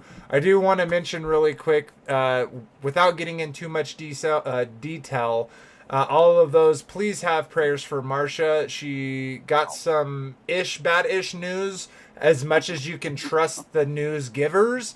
But have Marcia in your prayers that her health would only be good and not bad. So thank you for being here, sister. Love you much. We'll jump over to Robert. Final thoughts, brother, and your goodbyes. I was going to say Roger, Robert. Roger. Yeah. I'll send you, Roger. I'll send Christina Shrubbery. So yeah, the company I work for, they make lots and lots of money fueling up these rockets. So oh yeah. And I was thinking about the so what the Earth is now, it's oblate, pear shaped. Yeah, oblate spheroid. So the satellites that go around this way, don't they have to now not do a perfect circle? They have to now kind of go in They have to do an oval. yeah, some type of oval. And then you take that whole animation that I'm sure everyone saw that animation of the sun curling through space, the Earth and all the planets spinning around that, the moon spinning around the Earth, spinning around that, spinning around that. Now we got all of these spinning around, and it all just works. It just works. Or we have a bunch of dangling satellites on balloons floating around. Every once in a while, you got one from China floating across the U.S. that we have to shoot down with our fancy F-25, 35 billion-dollar jets. Oh. After it crosses the U.S. But we don't have any problem that they cross the U.S. as long as they're in space. If they're in the space, it's okay. They can travel around us. But if they're down in the atmosphere, nope, you can't be here. And that even they can. Such a joke. I mean, I don't know. It really is. It really is. Yet the satellite can get that car plate. I mean, it's amazing. Yeah, it's so amazing. Like, oh my gosh, it's almost out of a science fiction book. Just a regular car we put up there. Yeah, absolutely. Awesome. Well, love you guys. Love everybody. Thank you for excuse me, either watching live or watching after the fact. I hope y'all enjoyed. I hope y'all were able to laugh along with us. This is a very laughable topic. Definitely if you take it serious as if satellites via space are real. So, yeah, guys, it was awesome. See y'all guys next week for another stream. The schedule will be coming out pretty soon, probably tomorrow. So look out for that on the community page. But, yeah, I hope y'all enjoyed. And until next time, guys, remember that ABBA loved you first. Shalom, everybody. Shalom. Where did you go? Saddaloon, Saddaloon. Good night, everyone.